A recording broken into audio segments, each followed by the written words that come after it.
Here are the top stories for today, January 7, 2022. More areas in the country will see tighter curbs under Alert Level 3 this weekend as authorities double down on efforts to keep the spread of COVID-19 at bay. President Rodrigo Duterte orders barangay officials to restrain the movement of unvaccinated persons. Travelers are also urged to always bring vax cards for checking by the police. Moving closer to recovery, the number of unemployed Filipinos dropped in November last year as more industries are allowed to reopen during the holiday season. And this year's Winter Olympics in Beijing will push through amid a surge in COVID-19 cases, mainly due to the Omicron variant, with restrictions in place to ensure the safety of athletes and its staff.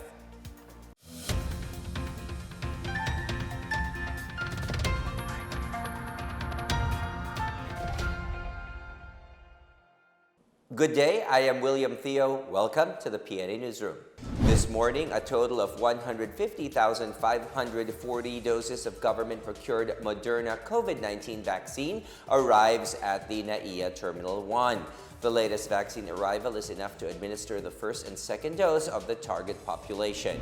In Manila, a total of 754 individuals availed of the COVID-19 booster shot held at Juan Luna Street corner, Recto Streets. They are among those who are working in Divisoria. The night vaccination was held from 7 p.m. on Wednesday until 4 a.m. on Thursday.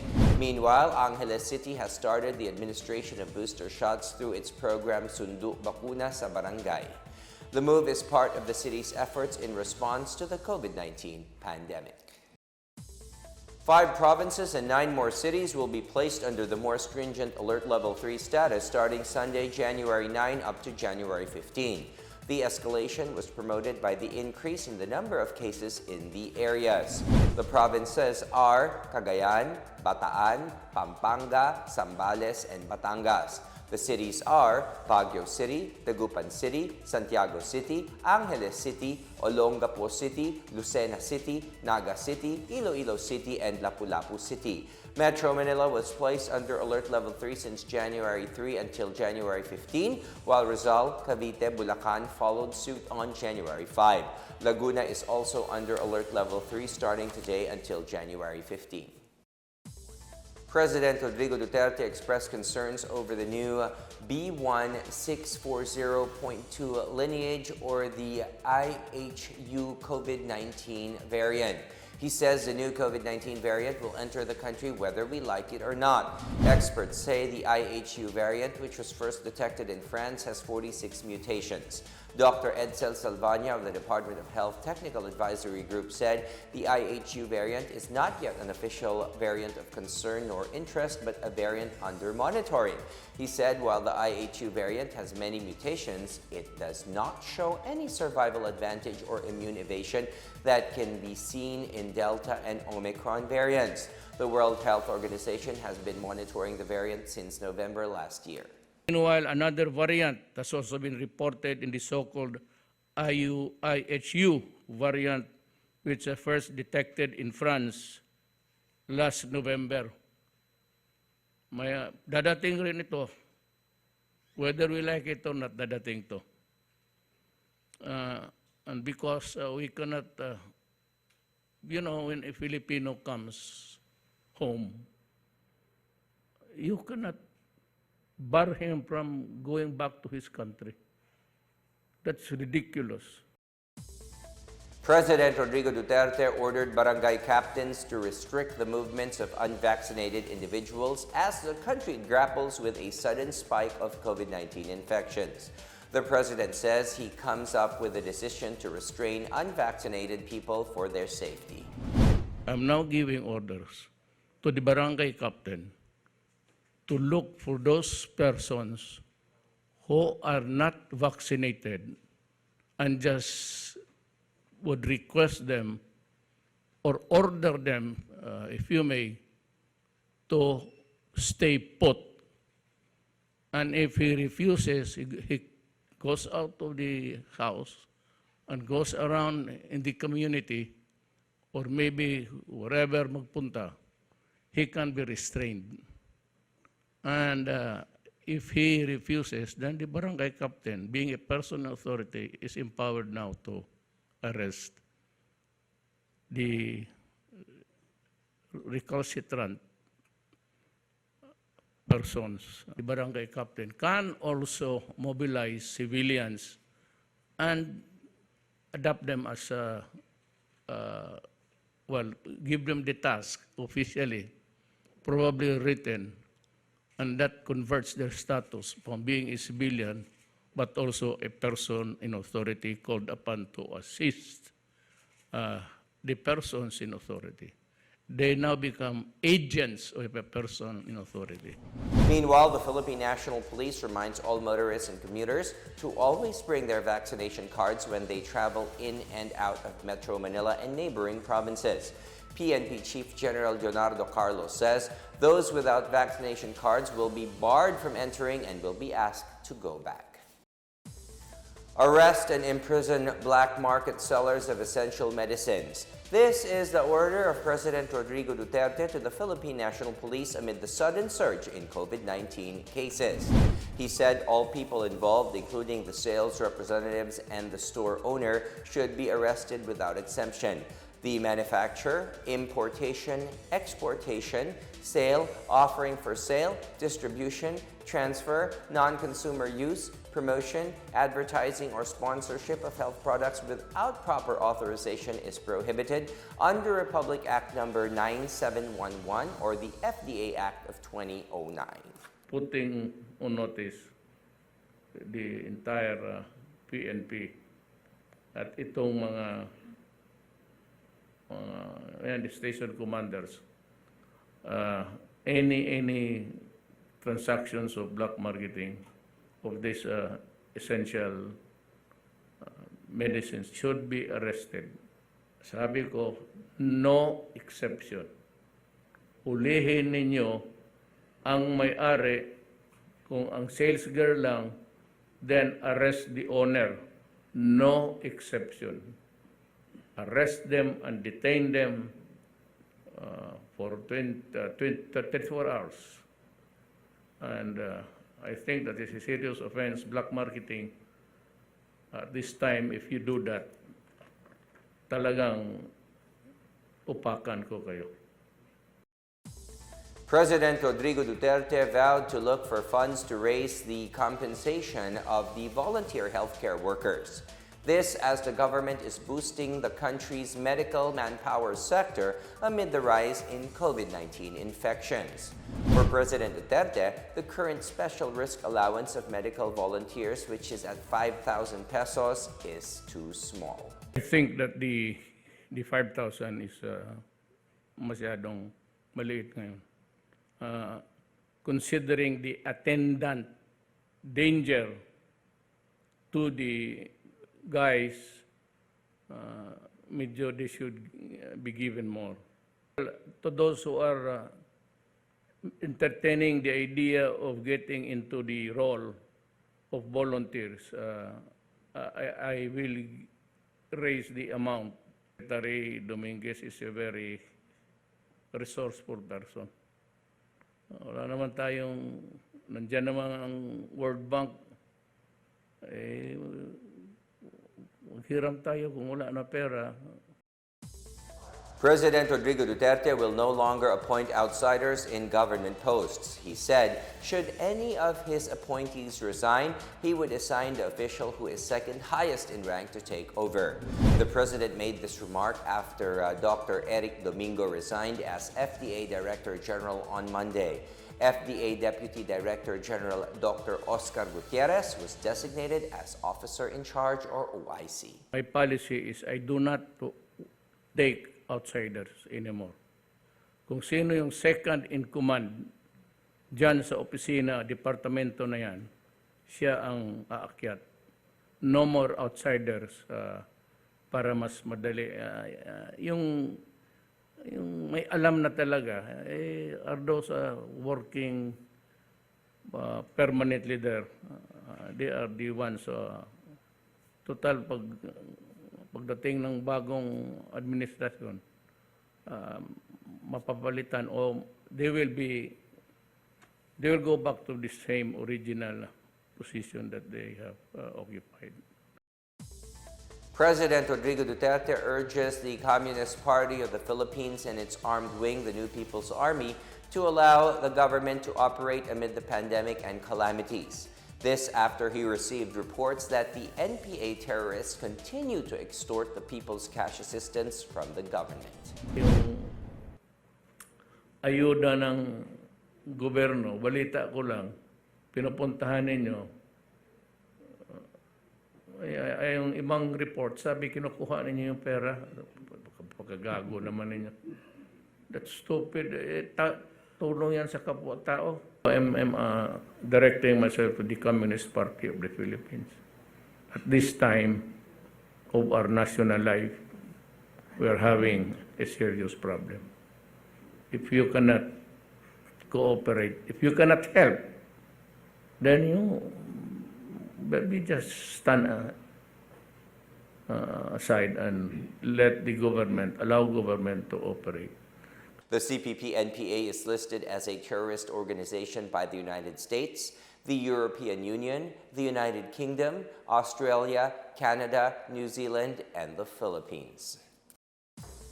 Armed Forces of the Philippines Chief General Andres Centino has tested positive for COVID-19. Military spokesperson Colonel Ramon Zagala said General Centino is now in an approved isolation facility within Camp Aguinaldo. Zagala said Centino will remain in full command of the AFP and will be supervising all units in carrying out their assigned tasks through all allowed and available means. Earlier this week, PNP Chief General Leonardo Carlos also contracted COVID-19 and is currently in isolation. 4 cabinet officials are also under quarantine after being exposed to people who have been infected with the disease. They are National Task Force Against COVID-19 Chief Implementer Secretary Carlito Galvez Jr., Health Secretary Francisco Duque III, Defense Secretary Delfin Lorenzana, and Tourism Secretary Bernadette Romulo Puyat. Still ahead, the number of jobless Filipinos drop in November as more industries reopen amid eased COVID-19 restrictions. And the Labor Department is allotting funds to aid workers affected by curbs under Alert Level 3. Details ahead, keep it here on the PNA Newsroom.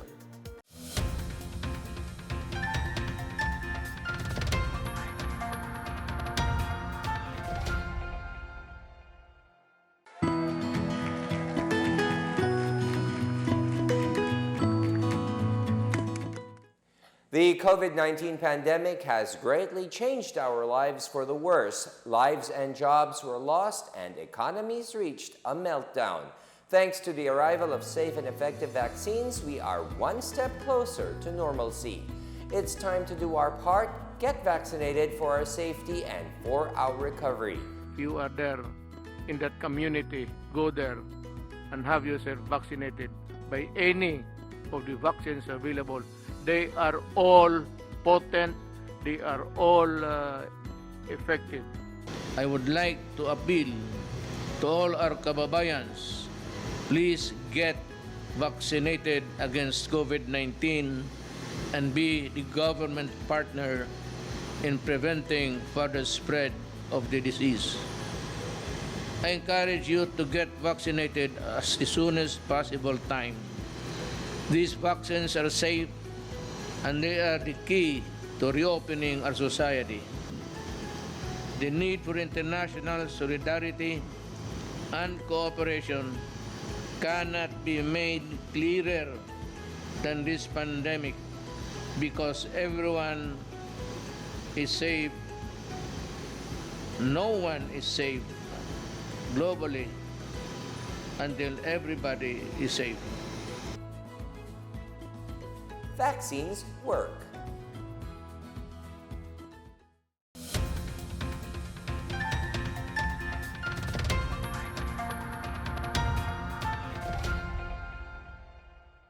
Unemployment rate in the country eases to 6.5% in November last year, which is lower than its previous months. The Philippine Statistics Authority reports that there are 3.60 million unemployed Filipinos in November last year, which is lower than the 3.5 unemployed individuals in October and 4.25 million unemployed in September. National statistician Dennis Mapa said employment rate is up at 93.5% in November compared to 43.83% in October and 43.59% in September last year.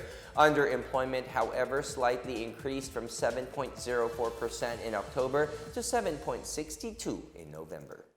Ang unemployment rate ay naitala sa 6.5% o 65 sa kada 1,000 na individual na nasa labor force ang walang trabaho o negosyo nitong Nobyembre 2021. Ito ay tinatayang higit na mas mababa kaysa sa naiulat noong Oktubre 2021 na nasa 7.4%.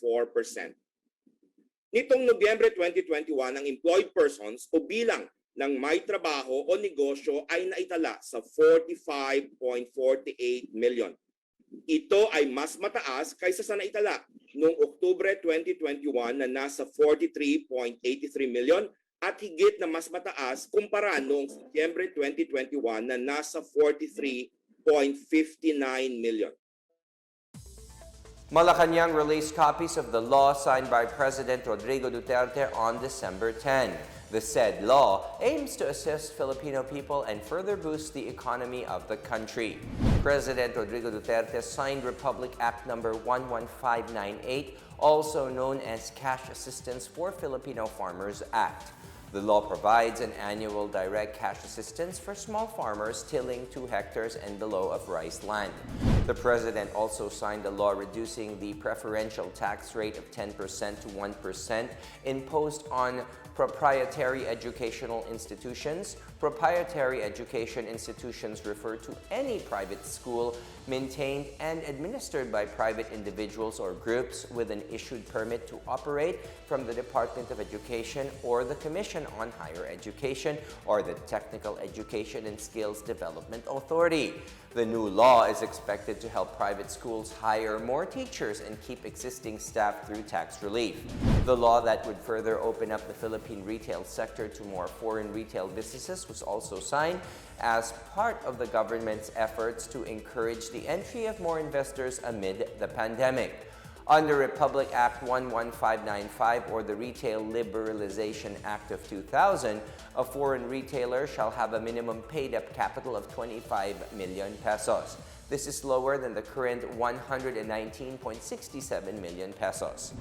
Lastly, the President also signed Republic Act 11597, also known as the Philippine Veteran Banks Act, which increases the bank's authorized capital stock from 100 million pesos to 10 billion pesos. Under the law, shares will be made open to post-World War II veterans and soldiers so long as veterans still make up the majority of shareholders. The Department of Labor and Employment would set aside 1 billion pesos cash assistance to displaced workers who will be displaced by the implementation of the Stricter Alert Level 3. Labor Assistant Secretary Dominic Tutay said they were readying funds for the financial aid under the COVID-19 Adjustment Measures Program or CAMP. The program provides a one-time 5,000 pesos financial assistance to affected workers in the private sector. Aside from financial aid, she said, livelihood assistance is also available to those looking to put up businesses. The government has slammed a viral voice recording saying that martial law will be imposed to stop the surge of COVID-19 cases as fake news. In the voice recording being spread on social media, a woman is urging the public to stock up on food until January 30, saying that President Rodrigo Duterte will declare martial law or total lockdown by next week. Defense Secretary Delfin Lorenzana denied claims that the government would impose martial law by January 10. Lorenzana said there is no compelling reason to impose martial law. He said the 17,220 COVID-19 infections logged on Thursday are still lower than the more than 26,000 recorded in 2021.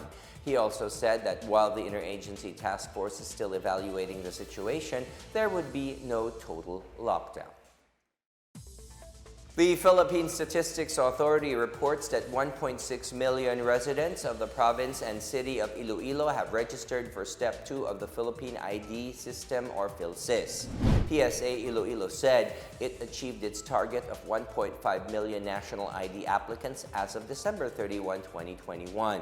The PSA PhilSys Step 2 registration has been temporarily suspended since January 1 and may resume operations probably middle of this month.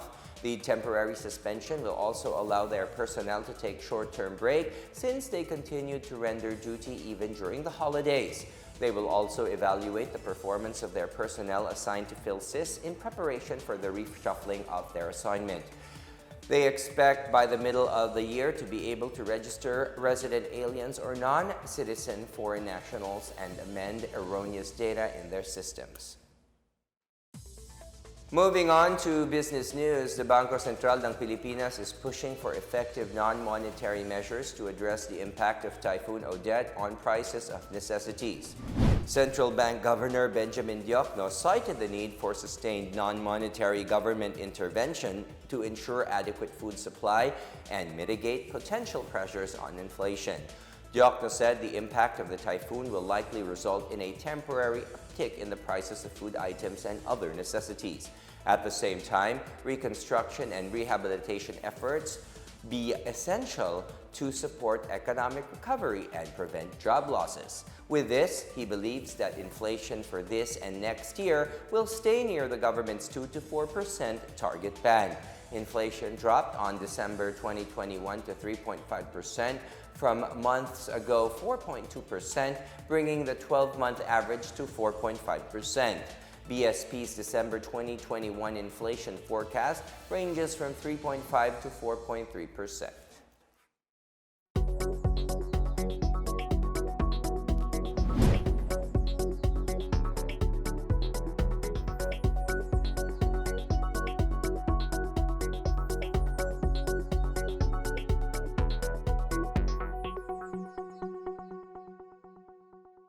Up next, not even the pandemic can stop the holding of the Beijing Winter Games next month. And rising up stronger, Cebuanos say their faith is bigger than the pandemic and the impact of Typhoon Odette. More stories when the PNA Newsroom returns.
The most wanted commander of the New People's Army in Mindanao was killed in an encounter with government troops on Wednesday. The 10th Infantry Division identified the slain leader as Menandro Villanueva alias Bok. Villanueva is the secretary of the NPA Southern Mindanao Regional Committee and is currently the secretary of Komisyong Mindanao. He was one of the founding members of the NPA in Mindanao during the 1970s and one of the recognized high leaders of the Communist Party of the Philippines. The rebel leader was killed at Barangay Libudon, Mabini, Davao de Oro by troops who were investigating disruptions by the NPA in the area. Brigadier General Jesus Durante III, commander of the 101st Brigade, said the death of Villanueva means his victims were finally given justice. Meanwhile, Major General Ernesto Torres Jr., commander of the 10ID, said that the death of Villanueva indicates that the end of the communist insurgency in Mindanao is within reach. The Overseas Workers Welfare Administration, or OWA, awarded 1.8 million pesos to two overseas Filipino workers' organizations in Sorsogon on Friday. The Juban OFW Family Circle received the first tranche of their approved 1 million peso livelihood grant, while the OFW Family Circle of San Rafael received the first tranche of 800,000 pesos. The financial grant will be used to establish startup business under the Tulong Pangkabuhayan para sa Pag-unlad ng Samahang OFW or Tulong Puso program. The two approved beneficiaries will engage in retail marketing of general merchandise. The OWA encouraged other interested OFWs to avail of the said assistance.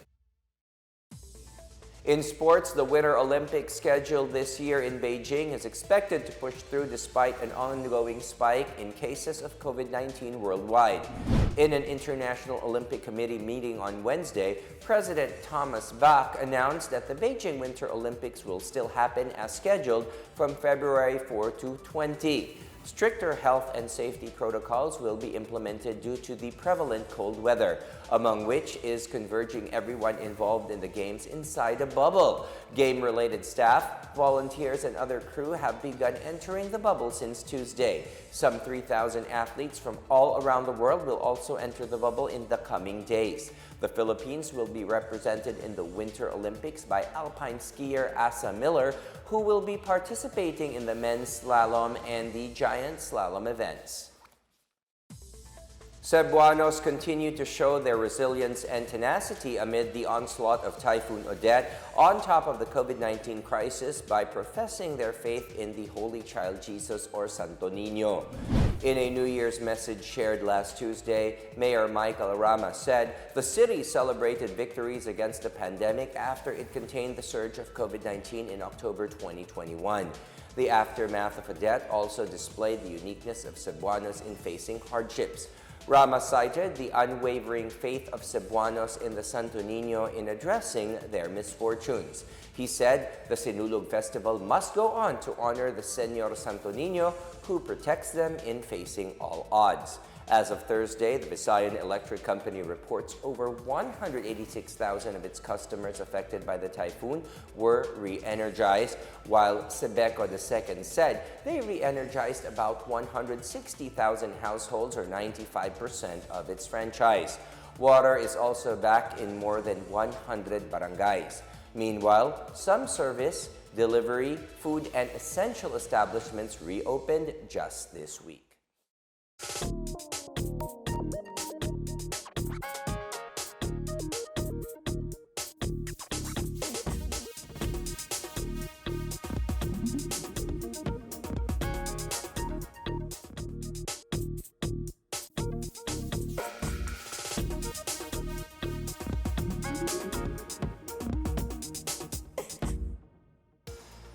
Let's take another look at today's biggest stories.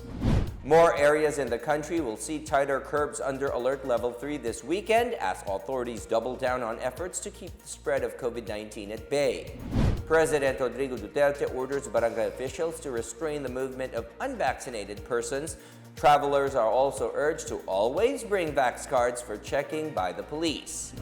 Moving closer to recovery, the number of unemployed Filipinos dropped in November last year as more industries are allowed to reopen during the holiday season.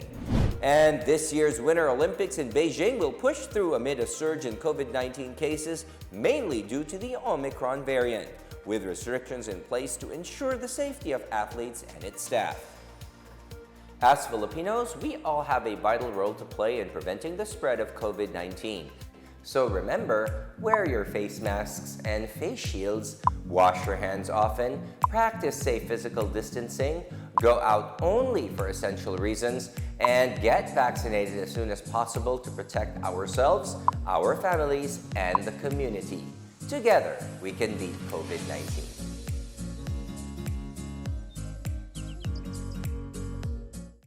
Thank you for watching another episode of the PNA Newsroom.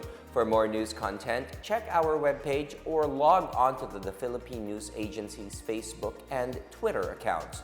For more stories about the government and how it serves Filipinos, look for these hashtags in all of our social media platforms and websites. We are shown on the pages of the PCOO and its attached agencies.